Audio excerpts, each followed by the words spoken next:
and welcome to What We Wrote. I am Emma. And I am Esme. And we are two friends who have been writing together for decades. This is a special bonus episode of the podcast where we are beholden to no one. We will be talking about books in depth, our favourite or least favourite tropes, writing tips, and whatever the hell we want, really. And today is the first of our Trope Talks. We'll be talking about enemies to lovers. The tropiest of tropes. The tropiest like of the tropes. OG trope. The longest running, possibly most consistent trope. Trope. Of all tropes. Everybody loves it. Yep. Everybody loves enemies to lovers. Surely they do. Surely. Does anyone actually not enjoy it? I don't enjoy it when it's not done well. Yeah, for sure. But if it's done well, I always enjoy it. Yeah. It's good fun. Yeah. We're really, and like we said, beholden to no one. We're just going to talk about... We're just going to talk some shit. Yeah, we're just going to talk some shit. Yeah. Just try and unpack the enemies to lovers trope. Yeah. What we like, what we don't like. Specifically around writing it as well. Yeah.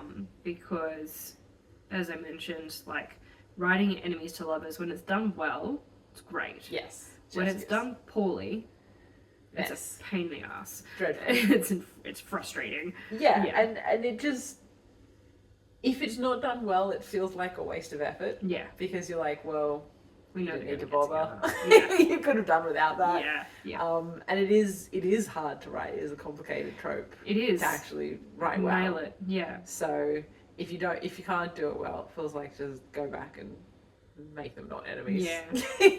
Yeah. Yeah. Or at the very least, don't label it as an enemies to lovers. Yeah. Don't hold yourself to that trope. Yeah. And just let it be what it's going to be. Yeah. Because sometimes I think they label it like this is enemies to lovers, and then it's not really. You're like, well, that's not really what I wanted from I was told would be here. Yeah. It's like if you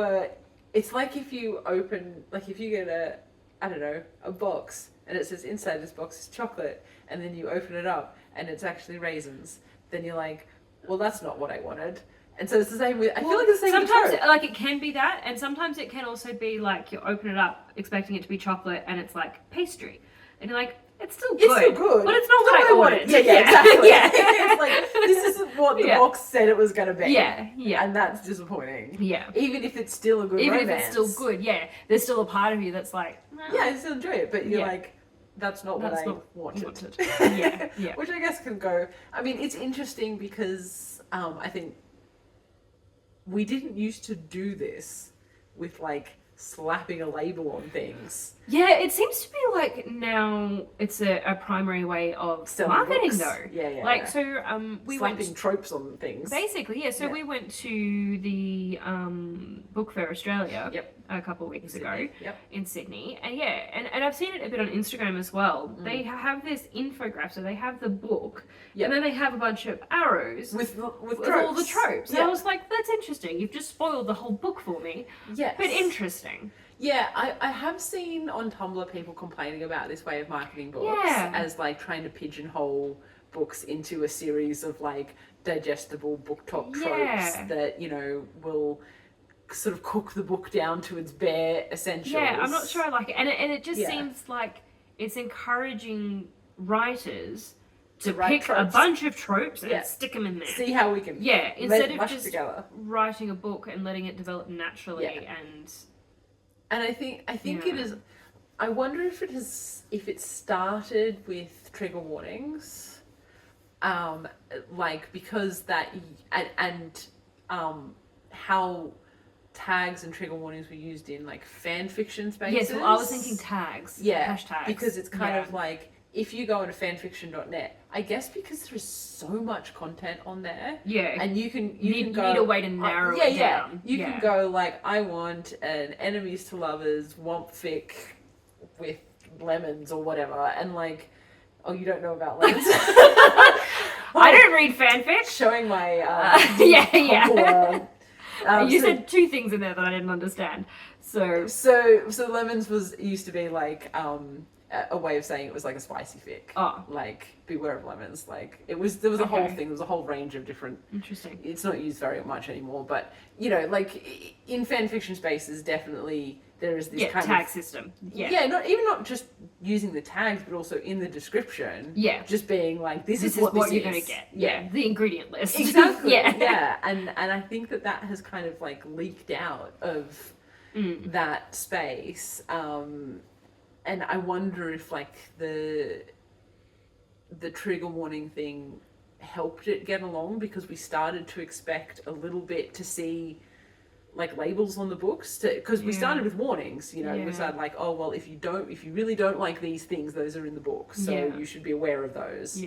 And then we kind of, I don't know, I feel like then it's kind of spread out a little bit to be like, well, if you're looking for a book that has these things, because I feel like the next stage before tropes was like diversity things. So, you know, people would mark their book as like a queer disabled rep romance, or, you know, like a lesbian sci-fi or whatever. And so it started to like, you know, you got your trigger warnings, like if you don't like these things, then don't read this book. And it was like, if you do like these things, then read this book. And it sort of spread out from there, and now it's like, well, it's the main way. We're not going to tell you anything about the book. We're going to tell you what the story is. This is the list of the tropes that are in it. Exactly. And I'm like, I'm not sure I like it. No, I want to know what the book's about. If it's got an enemies to lovers or a found family or and like whatever the fuck. I don't think you should build an entire book around a trope either. Like, I think you need, like, you can kind of have a little bit, like, enemies to lovers, especially if you're writing romance specifically, yes, but I see it a lot in your fantasies and things like that, and I don't think you should, like, strap your entire book in around these tropes. Yeah, I mean, I wonder how much writers are setting out with the intention of writing, like, a found family you know, fantasy story, or if they're just writing their story and then picking out like the, you know, the hashtag tropes bits, that they've got, you know, like if you look at any of our stories, like we've never written anything really with the intention of using a trope except for enemies to lovers. But you could go through our stories and you go, oh well, this one has found family, and this one has, you know, like queer romance, and this one has it. Like you could pick pick through, and you could pick out those little like Instagrammable quotes to, you know, to fit into the tropes. So I think probably bad writers are doing that and saying like, okay, like, well, these are the tropes that are popular right now. I'm just going to write this. Exactly. I'm going to write that. But people have always done that. Like, it was like all the Twilight rip-offs. It's like, oh, vampires are popular? Let's just write vampires. We're just going to write vampires. And, like, you couldn't fucking turn around in paranormal romance without bumping into a fucking vampire book. And, like... Well, the fact that paranormal romance... It even existed. Got its own thing. Yeah. I mean, and young adult, to some extent, wasn't really a huge thing before Twilight. Like, actually writing books specifically at teens. So, like, I think it's always happened. I think we're just seeing it in a different way. But it is not a vibe for me. Like, it's not a marketing ploy that I like. No, I just want you just tell me what your book's about. And like, I don't know, part of the joys of tropes is discovering them along the way. Like, I feel like if you're going in knowing that the trope is there, you're looking for it. Yeah, and also you've spoiled the book. Yeah, like, for sure. It's there. I know it. I know it's there. I know what's going to happen. Yeah. Like, I agree. Surprise me with it. Like, I love it. Yeah. I love an enemies to lovers, but don't necessarily tell me. I mean, enemies to lovers is a bit different because I think it depends on the book. Yeah. Right. So I think with enemies to lovers, if you're reading a romance, then it's pretty obvious. Yes. Because if you start a romance book and there's two people who hate each other, well, you're like, well, it's got to be enemies to lovers because it's a romance book. We expect there to be lovers eventually. Yeah. But I agree, if there's a book if that's not your chief genre, the romance is like a subplot. Yeah. Then don't tell me, because I want to see it happen naturally. Yeah. And like, maybe not so much with enemies to lovers, but I think found family is one of these big ones. If you tell me there's going to be a found family, then I'm like, well, who's the found family? Found family. Where is it? And it's inevitably a bit disappointing. Yeah. You know, because you're like, oh well, you promised me a found family, and like maybe it wasn't as good as I thought it was going to be, or maybe I wouldn't call that a found family. Yeah. You know. Yeah. So yeah, I think like, beware of slapping too many labels on things. Yeah. So I guess do you want to do a musical interlude? Oh yeah. We haven't done one. Or should we just play one? Fuck the musical interlude. Doobie doobie doo. Okay, I would have introduced it a little bit more of that, but anyway. So I guess we should sort of get into like what is enemies to lovers? Yeah. Like, what is the trope? Yeah. Unpack, like, what it's all about. Yeah. A little bit. I mean, it is what it is. It says on the tin. Yeah, You have characters that hate each other, and they end up loving each other. Yeah, pretty much. Through various shenanigans. Yes. And yeah, variety of ways that can happen. And I guess there's also, like, there's enemies to lovers, but then there's also enemies to friends to lovers. Yes. Like, it's different, varying degrees of it, I guess you could say. Yeah. I guess it depends how long your book is. Yeah. Yeah. And I think there's different types of enemies. Because I feel like, some enemies to lover stories really set it up with, like, here are two characters who have a long history of fucking hating. There's a lot of baggage. Yeah. We hate each other for a lot of different reasons. Yeah. There's a world of pain living behind us that we have to sort of get past. Yeah. And then there's, like, we've just met and we instantly take a dislike to each other. Yeah. Like, it's instant hatred. I've just met. Yeah. Utter loathing. Yeah. And I think that's the one that gets stuffed up more often. yes, I agree. Not. Because that's the one where usually the only thing that's holding them apart is a miscommunication. Stupid miscommunication. Yeah, which I hate. Yes. Miscommunication is not a plot device. No. If I'm spending a whole book screaming just talk to each other, Oh my god. then I'm sorry, that's not enemies to lovers, that's just Yes. poor writing. and I think it's hard. I think it's a harder way to do it because You're having to build the enemies before you can get to the lovers. Before you get to lovers, and it's very hard to do that without Believably. the issue feeling contrived or dragged out. Yeah. Because, like you say, if it's just a miscommunication or it's just like we got off on the wrong foot or something, then it's either resolved way too fast. It's really yeah, just or like you have this silly annoying little dragging on thing. Yeah. And like you also can't have it be anything like properly bad, I feel like. Because then it's like too bad. Then you're like, well, why would you forgive this person? Yeah, why exactly. would you change your mind? Yeah.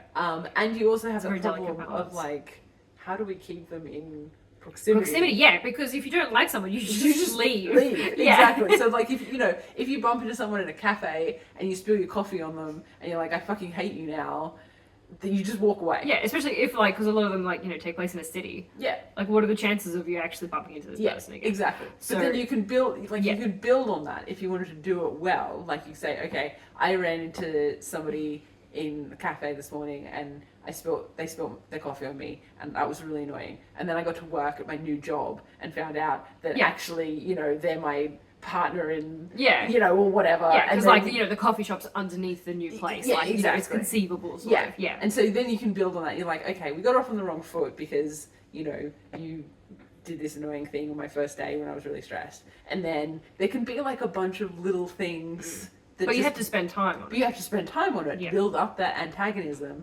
And then you have to unpack that antagonism to get them to the lovers. And like, in your standard romance book, they're not that long. No. So that's a lot of work to do. Yeah. To kind of build an enemy and then turn it around. Yeah. Which is why I do think that like, okay, we've known each other for ages and we hate each other. Yeah. We have a long history of hating each other. Yeah. It is an easier trope to work with.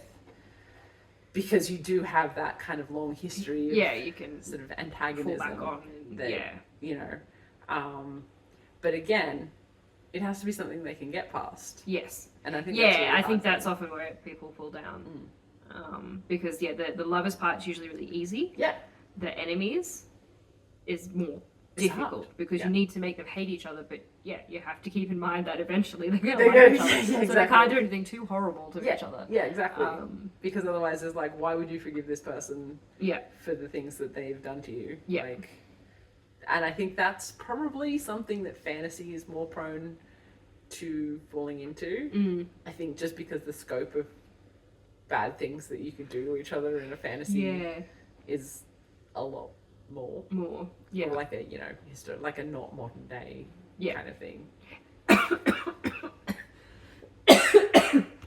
Sure, to a bit.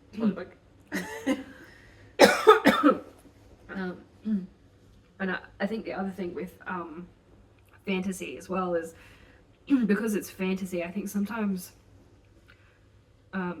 authors and readers to an extent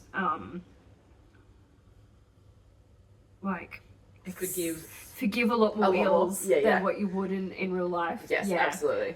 So sometimes I think fantasy takes things too far.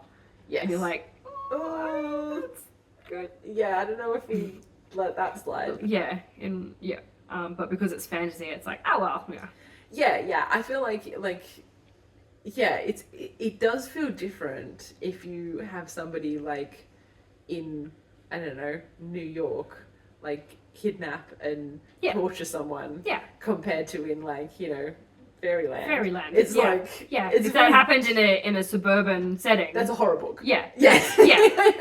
Basically. Yeah, that's a different genre. It's a different genre. That's Stockholm syndrome. Yeah. Yeah. So I think that's probably a big challenge. Yeah, it shifts genre to genre. It does, yeah. But like, you know, both can be done really well. Like if we were looking at the sort of the first example where it's like we've just met, we hate each other. Pride and Prejudice. Yeah. Like classic. And so well done. Because, you know, instantly Darcy gets Elizabeth off on the wrong foot by being like a prat. Yeah. And he is a prat. And he is a prat. Yeah. He behaves badly. Yeah, very badly. And I think the way it works is that none of that is excused. No. He changes. Yes. He's like, you know what? Better. You're right. I am a prat. Yes. Let me work on that and I'll get back to you. She fixes him. Yeah, exactly. Yeah. And his process through the book is like, you know, he originally sees Elizabeth as kind of this, you know, rural, you know, bit of a nothing. Podunk, not very intelligent, not very skilled.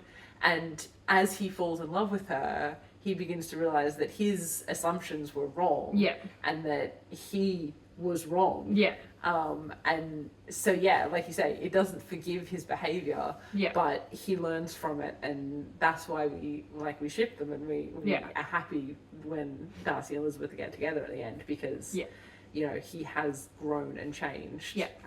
And so is she. Yeah. You know, like Elizabeth,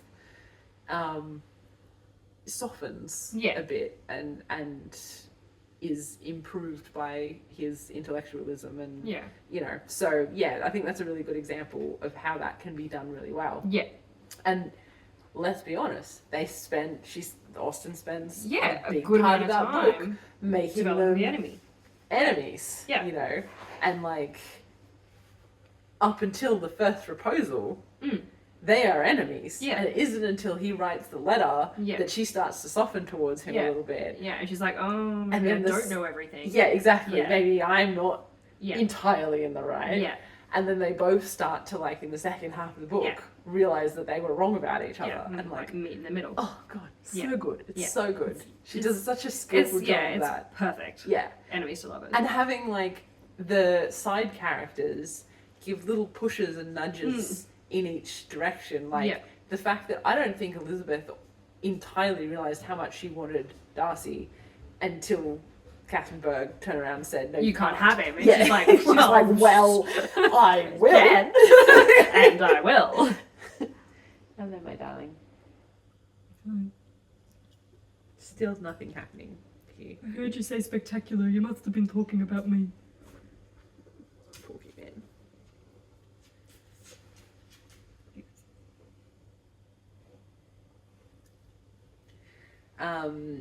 So like that's obviously a extremely skillful version of like to lie into my chair of enemies to lovers in the sense of like we've just met and we instantly hate each other and then on the other side of like I've known you for ages. I hate you. I know you haven't read The Locked Tomb yet, which is tragic because it's great. But Red, White and Royal Blue is... But Red, White and Royal Blue is an example of that, where the misunderstanding happened a long time ago, and we've never really addressed it, so we've just been quietly hating each other. And it's just kind of snowballed because of that. Exactly. Yeah, so even though it was like relatively small at the time, yes, it's just become bigger. Yes. And I think that's a really good example of like a straight romance book. Yeah.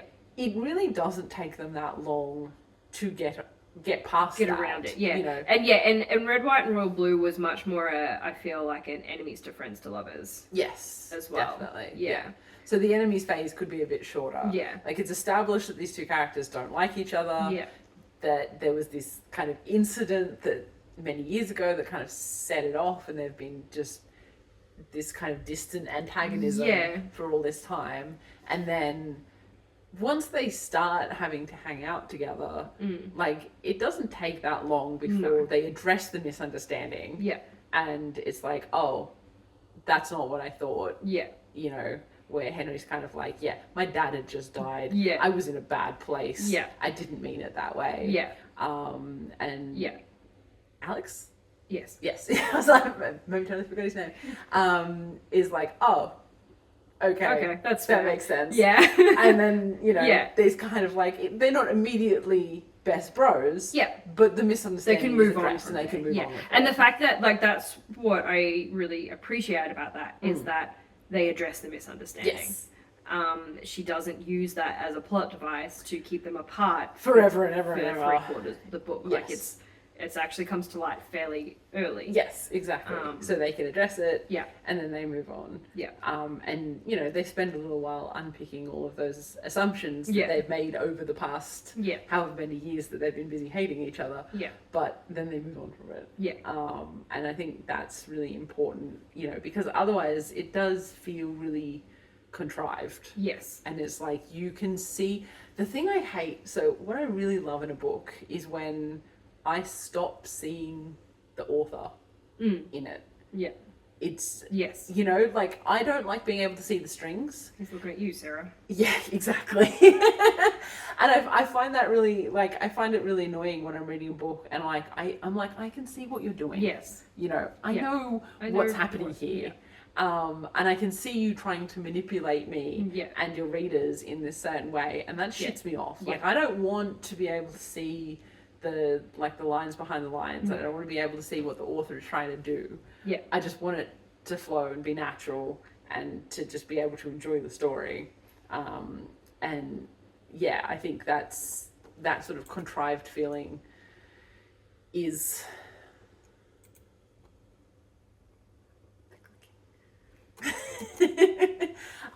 that sort of contrived feeling does feel like you are watching the author refuse to let these characters talk to each other so that this through more and more can be ridiculous things. It's just annoying. So I think the other problem as well that makes enemies to lovers really hard is, like we said, how do you keep them together? Like, how do you stop them from not just fucking avoiding each other. Yeah. Which is something that, so we have been dabbling with enemies to lovers and just like a writing project. Like it's not a book by any stretch of the imagination. It's more like a TV serial that just keeps going. It just does fucking around. It's just, messing around for Keeping fun. our hands in it. Basically.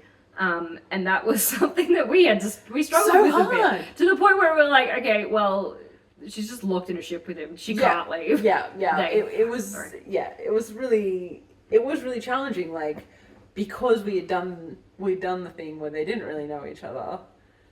They had a misunderstanding back in the past that made them dislike each other. Yeah, so we did the history run. It was kind of a bit of both, really, because they had that one interaction and then didn't see each other again for like 5 years. Yeah. And then they sort of met up, ran into each other again, and you know, Onyx was like, "Oh, it's fucking you," kind of thing. So it was a little bit of both, I guess, in a way. But yeah, it was really hard to find that balance between, like, because so my character Onyx really hated Theo as his character. Yeah. And they were being quite horrible to him. Yeah. And so he kept threatening to be like, well, I just won't come back. Yes. Well, that's the thing. Yeah. Theo was like, you're terrible to me. Yeah. Why would I want to keep working with you? Yeah, exactly. So Bye. And we were like, fuck, no, shit, come back. Come back. Yeah. And it was really hard to do that without just manipulating the characters into doing what you wanted. Like you had to try and stay true to the characters. Yes. While also getting what you want out of them. Yes, and it was really difficult because like we kind of gave Onyx the desperation for money. Basically, to be like I need to not lose this client because I am broke. And Theo, we had to keep being like, nobody else would work on the ship. Yeah, because it's a really old ship or something. Yeah, it's like an antique. You have to work with them. Yeah, we tried to, but like Theo just kept being like, there's got to be someone else. Yes. You know, and threatening to leave. Yeah, I'll just do it myself. Or I'll just burn to the ground. Yeah. And I had to keep being like, Onyx, you know you're poor, right? Yeah. Go and apologize. Yeah. But you know, what was also hard was to walk that balance where we didn't kill the antagonism too quickly. Yes. Because there was also a risk that, like, if they didn't fall apart, they would come together too fast. Yeah, because, like, they're designed to be together, essentially. Exactly. So they like each other. That's their that's their natural sort of way of being, if you're doing it correctly. Absolutely. And so it's really hard to not let them fall into that too quickly. So it was really difficult to be like, not let them be too understanding of each other. Because I think that was a risk, was like Theo started to see how desperate Onyx was for business. Yes. And Onyx started to see that maybe Theo wasn't much of a shithead as they assumed that he was. Yeah. And then it was like, okay, is it over now? Yeah. Like, we're not enemies anymore? Yeah. Is that done? Yeah. So it's really hard. It is hard. Like, it's really hard to get it right. Yeah. So I will say that it's not an easy trope. No. And I will say, like, of the 2,000 odd pages that we've written of this particular narrative, whatever you want to call it, not much of that was really enemies. No. Like, they developed to friends quite quickly. Yeah, and then they lingered in friends for a long time. Yeah. Before we let them. Before we let it go. Before we released them. Yeah. Into the into the true lovers that they were meant to be. Yeah. But it is really, really challenging. And it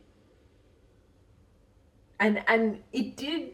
I think one of my problems as well is, like, often the enemies don't feel enemies enough. Yeah. For me, and I think that's one of my big... It's just like a dislike or a mild inconvenience. Rivalry or... Which is, with the bonus episode we did with Divine Rivals. I was thinking that same thing. Yeah. It was never really enemies. It was branded as enemies to lovers, but it really wasn't. No.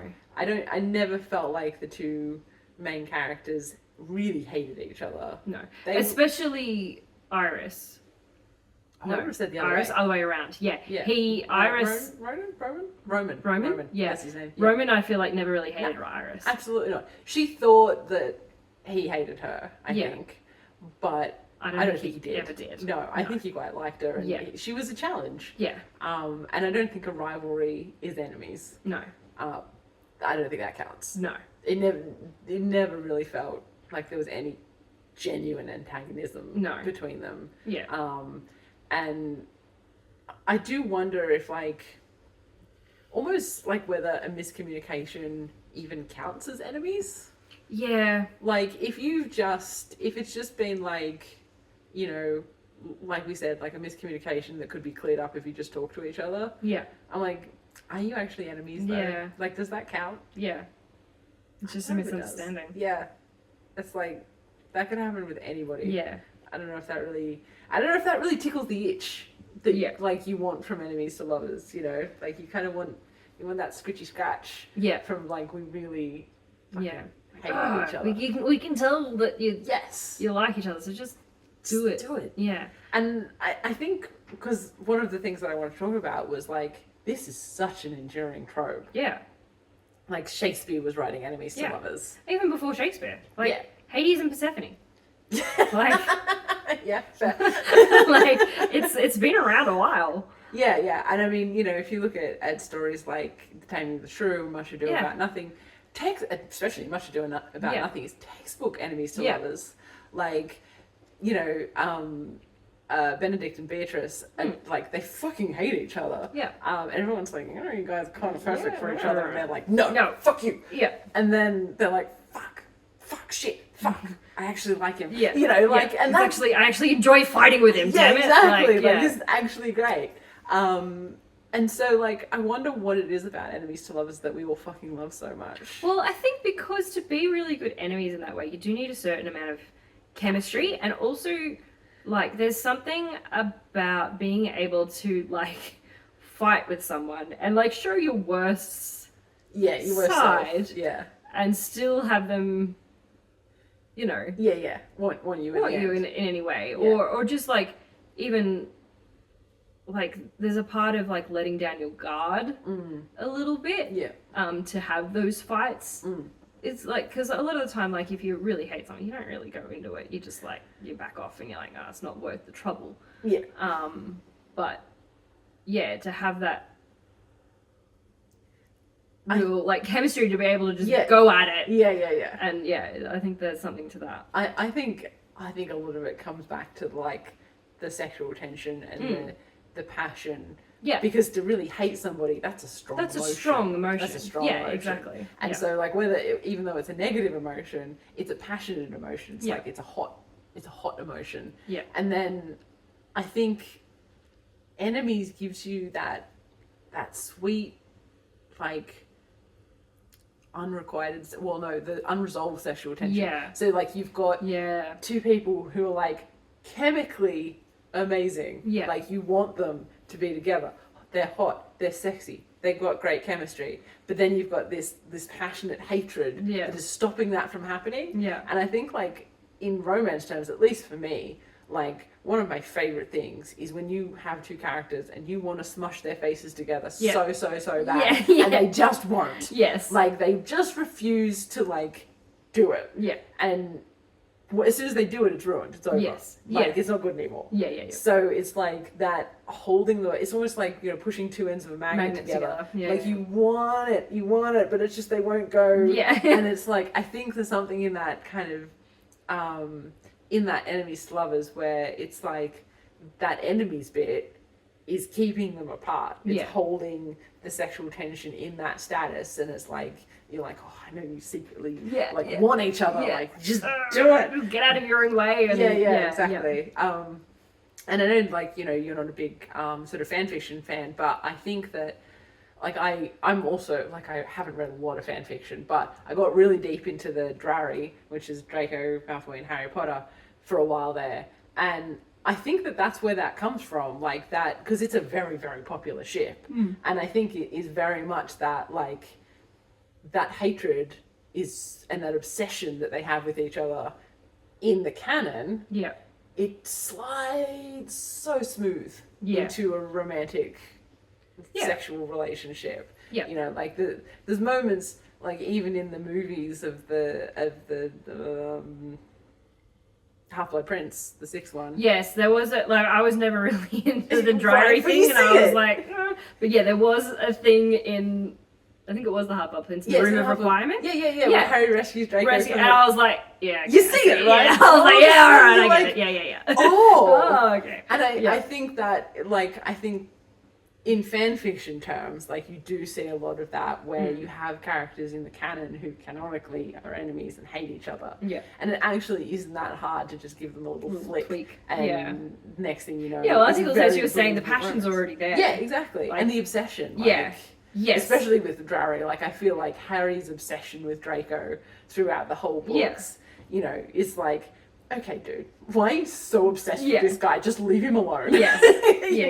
So you kind of get that sort of, that sort of passionate emotion. Yeah. That it's so easy to just be like, and now we're fucking. Just, flick the switch and away you go. Yeah.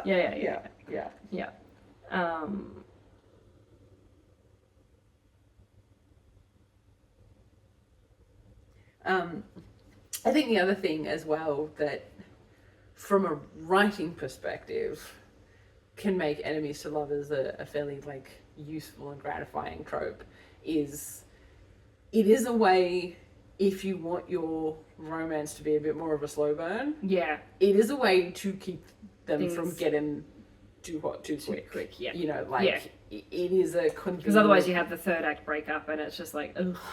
Yeah, which we've like bitched about a lot in some of our previous bonus episodes, where it's like you got them together too soon, and now you're wasting all of our time trying to break them apart. So that there's frustrating.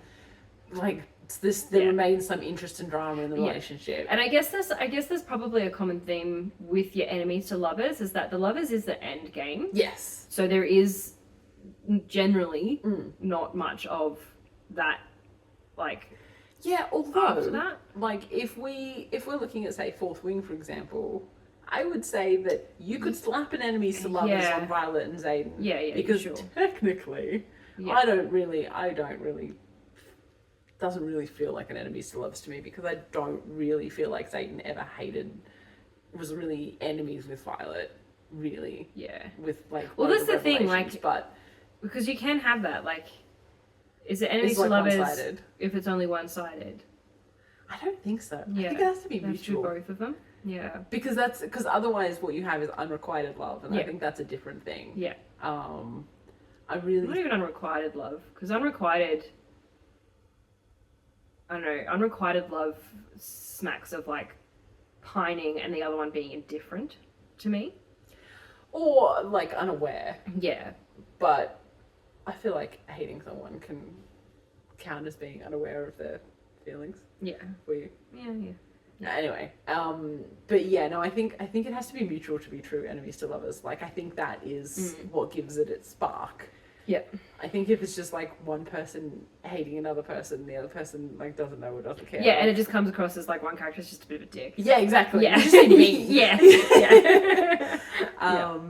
But yeah, like, you know, in Fourth Wing, arguably you have an enemies to lovers who are together way too early, in my opinion. Yes. And then you're fighting to keep it interesting for the rest of the book, the series, whatever. Especially for a romantasy book. Like, if it wasn't a book that was so focused on the romance, I feel like you could just have them be together. Nobody ever does, though. I know, but there's enough going on with, especially with that book. Like, you've got enough going on with the plot that you don't need the added angst of trying to keep them apart for whatever reason. But like, I don't know if I have ever read a book where the romantic couple got together before the end of the book or series or whatever, and they just stayed together and they were just happy.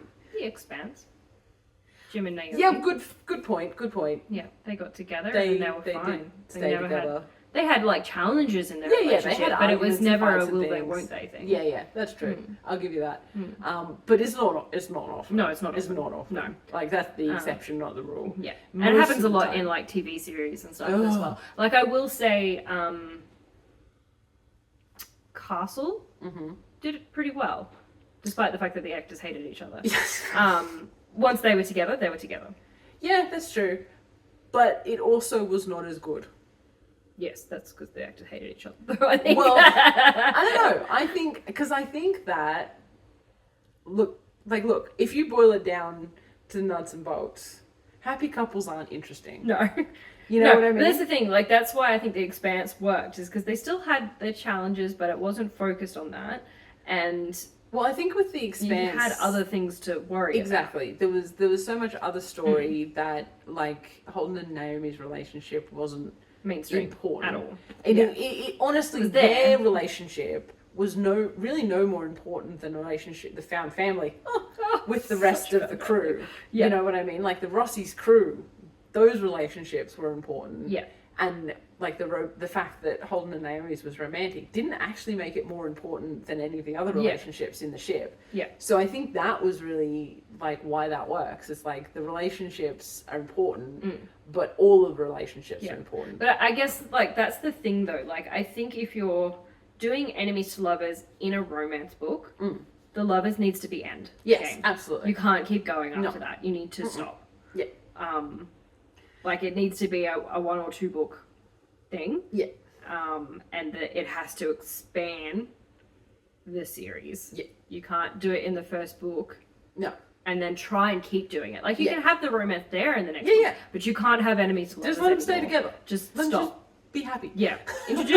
There's so many other, like, complications and challenges that you can introduce without having to flog that the dead horse. relationship. Yes. Yeah. Exactly. Yeah. And again, there is no way it doesn't seem contrived. Yes. You know. Yeah. I think that's where, like, a lot of enemies to lovers fall down. Yeah. Is they don't know when to just stop it. Yeah.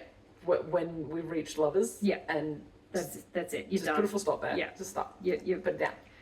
Drop it. you did it. That's Yeah, it. you done did it. Yeah, It's you can't undo that. Yeah. And if you wanted to drag it out, then you should have had the enemies to friends to lovers Yes. kind of thing. Yeah. Or even just drag out your enemies to lovers. Yeah, exactly. Like, just have them be enemies for longer. Yeah. Yeah. Have slow burn that shit. Yeah. Yeah. Bitches love a slow burn. If bitches love a slow burn. Some Yeah. bitches love a slow burn. Yeah. Some bitches just want to get to the good stuff. But I love a slow burn. I love a slow burn. But yeah, I think. Yeah, I don't know. It is hard though to have a happy relationship stay interesting. Because I mean, we found that with Theo and Onyx. Yeah, but we had to keep fucking with things. Absolutely, but to also keep I interesting. think, you know, when you're in a book like talking about Fourth Wing that's dealing with war and things, it's not going to be a happy relationship, even if they do stay together. Like, there's still going to be a lot of shit that happens. Yeah. So yeah. Yeah. I don't know. It is tricky though. Because Jamie and Claire. Once they're together. that's true. And they have 9 very large books worth of challenges. Very true. Yes, yeah. that follow. Yeah, there's like, you can have things that are together and like, But again, there's a lot else going on there. Yeah. Like, you know, and I think that's one of the strengths of those books. Yeah, that's the Outlander series, by the way, by Dana Gordon. Excellent. Yeah, so like that's the kind of thing that elevates a book like that above a book like Fourth Wing. Though. Yes. You know what I mean? Like, yeah, I would call Outlander a much more grown-up book. No, much more adult. Because it is more interested. It is technically a romance book, but it's actually really more interested in what's going on around these characters and how the events that they are living through impact them and their relationship. Yeah. Whereas I feel like a lot of the sort of hot book talk books that we've reviewed so far, I just want to say it's a bit more of like a juvenile take on relationships. It feels a lot more teenagery. Yeah. It's that weird bridge, like, and I think this is where, like, you're starting to see new adult a little bit. It's that weird bridge where people have been reading YA. They remembered liking YA, but they wanted something with more sex, basically. Yeah. And so they've created this new genre. Yeah. For that. Yeah. Basically. Yeah. It's wide young adult with sex. Yeah. Basically. Literally. Like, you could easily age down the characters and you'd easily believe that they're like 17. Yeah. Like, absolutely. they act like 17-year-olds. Yeah. Which is why I think, it's and just like the plot and everything like that, it's not as interested in how all the shit that's going on is impacting these characters and their relationship. Like, it would be much more interesting to, instead of have Zayden and Violet arguing the whole time about, like, very windy all of a sudden, spent the whole time arguing about, like, whether you should tell each other secrets. Why don't we focus on, like, the fact that you are running a rebellion and you are fighting a war and you could die at any moment and everyone wants to keep you apart. Everyone all wants you to want to keep be you is apart. together, but you exactly. can't be. And exactly. Yeah, like there's a lot of interesting aspects there. I think the fall down is they try to hang on to the enemies to lovers for too long. You just need to get there, let it go, and move on. And it doesn't mean that the relationship becomes uninteresting. You can. There are other ways to make the relationship interesting. Yeah, absolutely.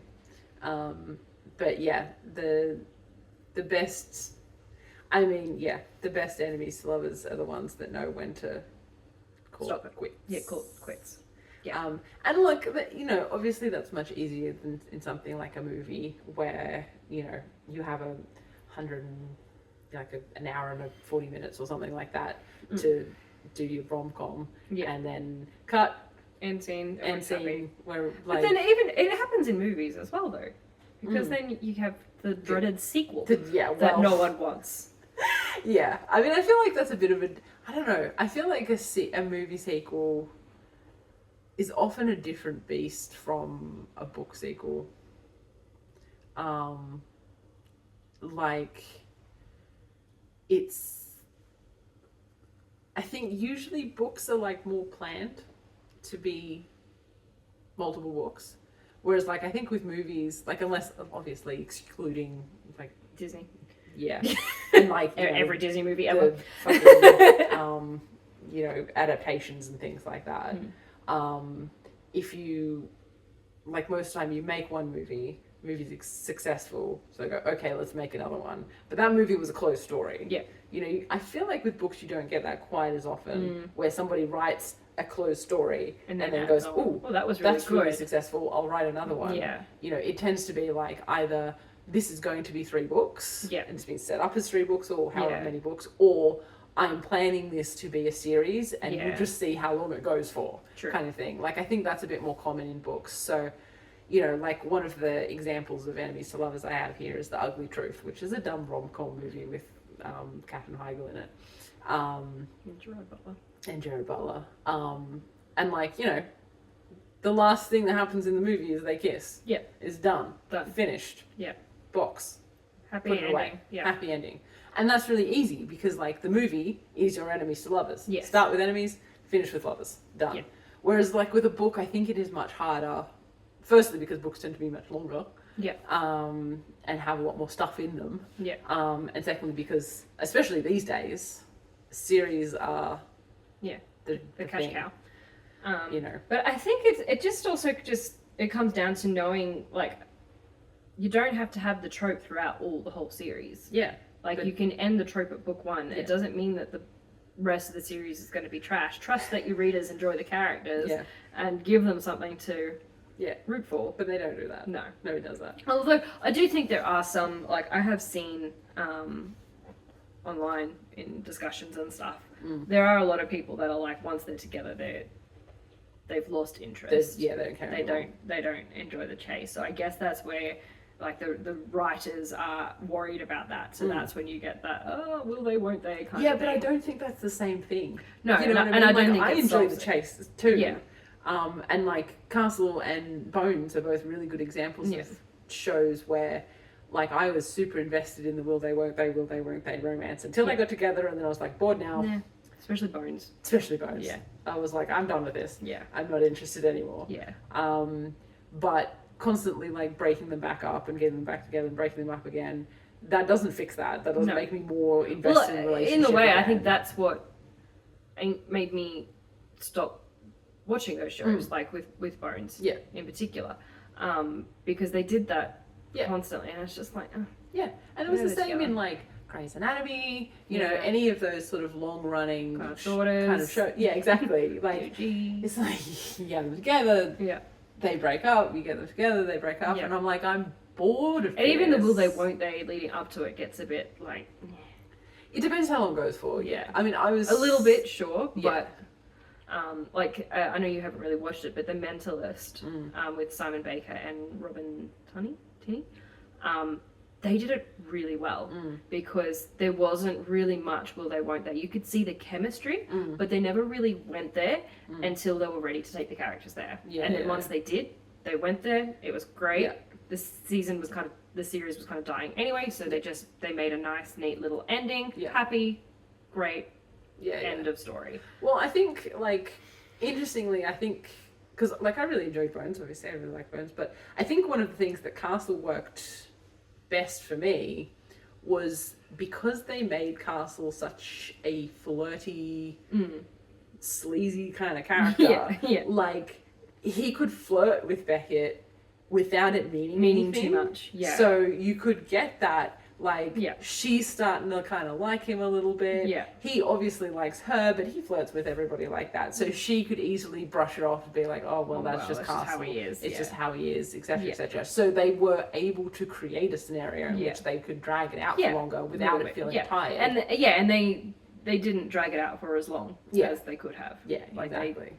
They got to a point where they were like, okay, we kind of needed to just bite the bullet and do it. Yeah, exactly.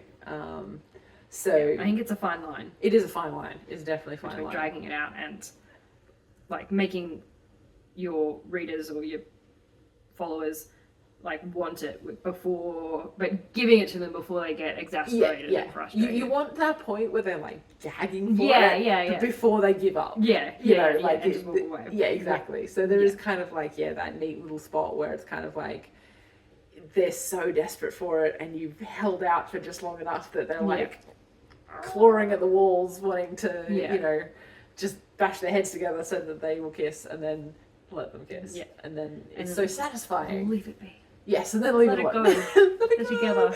Let it go. Yeah. Is there anything else I wanted to say? I guess we have talked a lot about what happens when you make it too hard for the characters to get together.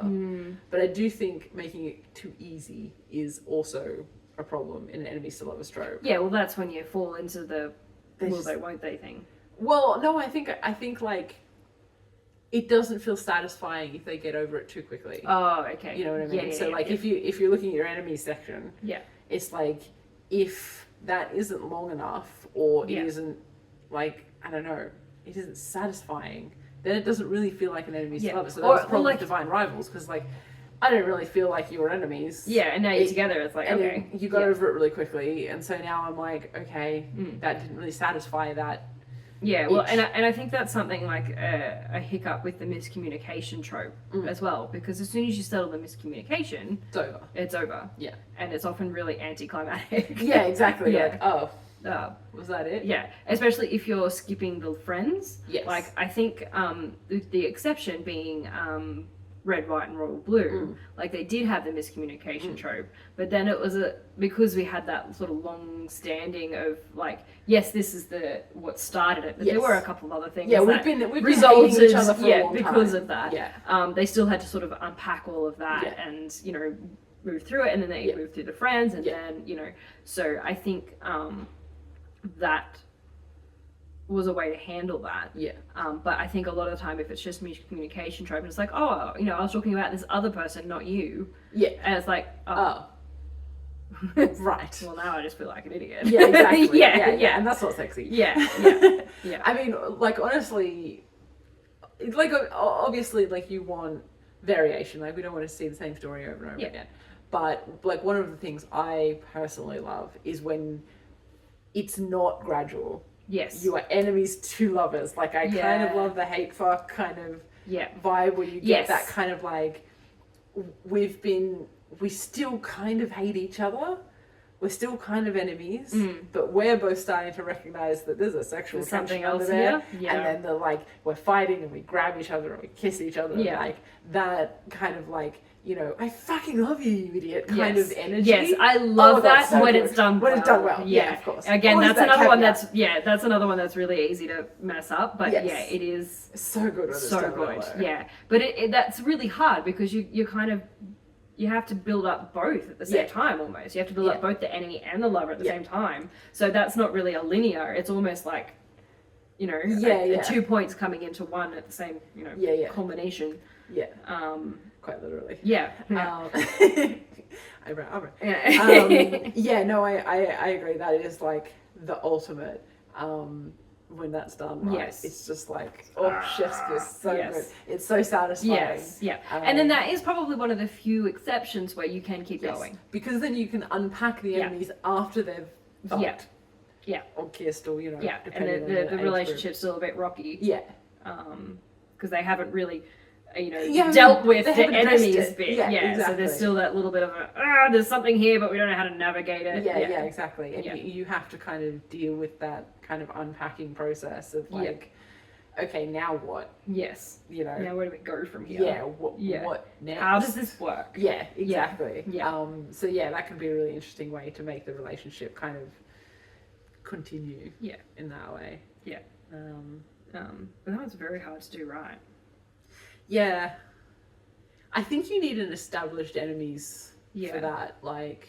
And that's something that you could really do, like, over a series. Yes. Like, that is, I think, the sort of thing that you wouldn't necessarily have in one book.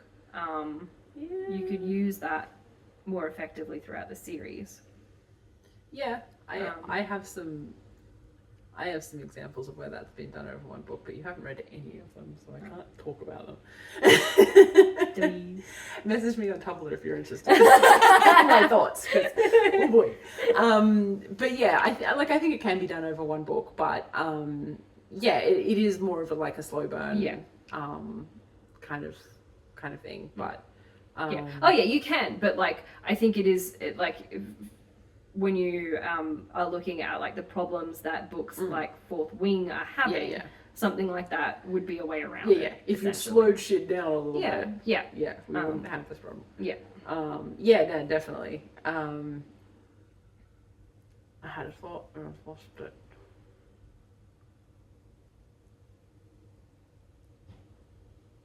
It's gone. That's a shame.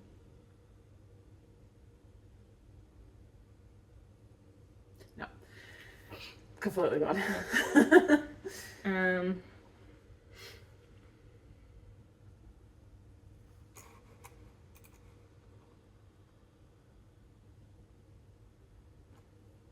Yeah, I don't think I have anything else to say. Neither.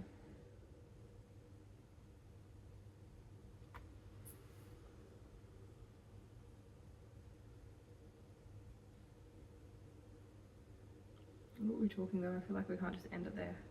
No, well, we were saying about the mid-enemies. Yeah. Snog. Yeah. Is more suited to Yeah. the series. Well, yeah, and also with that whole the enemies to lovers as well. I love that whole in that dynamic you kind of find it out in that moment that I hate this person, but also this is the person that actually knows me the best out of anyone I know. Oh, I have my thought back. Oh, good. Yes. Okay, so one of the things that I see a lot of on Rightblur, on Tumblr, is the villain hero dynamic of having a story where you have a villain and you have a hero, and actually those are the two sort of enemies to lovers. Yeah. And I don't know if I see that a lot in books. Mainstream, no. But I kind of wish I did. It was. I think that's kind of really fun, really cool dynamic. Yeah. It's almost as if you took Megamind and made it romantic. If you had Metro Man and you had Megamind and that happened, that's almost the vibe there. Maybe your villain isn't as villainous as you thought. Yeah. And maybe your hero isn't as perfect as you thought. Yeah. And there's that kind of interesting grey space meeting in the middle. Yeah. And just what made me think of it, remember what I was going to say was, you saying about that, you know me better than anyone else. Well, they've spent their lives fighting, deliberately trying to find their weaknesses. Yes, exactly. Yeah, and there comes a point where it's like, oh, maybe I shouldn't use this weakness against you. Yeah. Or, I don't have anyone else to turn to right now. You know, I've been betrayed by everyone, or I've lost everything. Yeah. And I don't have anywhere else to go. Yeah. And I think that's quite a fun dynamic if you can make that work. Yeah. But yeah, probably really hard to do. Yeah, because it would be really hard to have your villain be a villain. And also be forgivable. Yeah, redeemable. Yeah. But, I don't know, I feel like we've got a lot of villain redemption arcs. Yeah, it's not hard. Kind of. And I think people will suspend their... If it's hot enough. Yeah, exactly. People will do anything. Yeah. I think Akatar has proved that. Many things have proved that. I mean, look at Loki. Yeah, also true. Major redemption. Yes. Yeah. Yeah, so I don't think I have anything else to No, I think harp on about. that's Enemies to about Lovers. it. But yeah, basically, enemies to lovers when it's done well. So good. So good. Amazing. Love it. We'd love to hear from you guys about your thoughts on enemies to lovers. What's your favourite enemies to lovers tropes, pet peeves? Enemies to lovers Rex. Yes, if you have any amazing enemies to lovers Rex. Yeah. Always love that. Always. For us. Good for that. Yeah. Cool. That's it. All right. Oh, wait, well, if you want to do that, Yeah. you I can was waiting let us for know. it. I mean, you know the socials. You can You do always did socials because I fuck them up every time. I'm not allowed anymore. I can't remember. Sorry, you don't know the socials. So yes, if you would like to let us know your thoughts and recommendations, you can email us at whatwewrotepod@gmail.com, or we are at Instagram, Facebook, and Tumblr at What We Wrote Podcast. Yes, that's us. We tried to get them all similar, but Yeah. Gmail's. Gmail. Yeah. Yep. Okay. That's it. Cool. We'll see you We'll catch you for a regular episode next week. next time. Bye.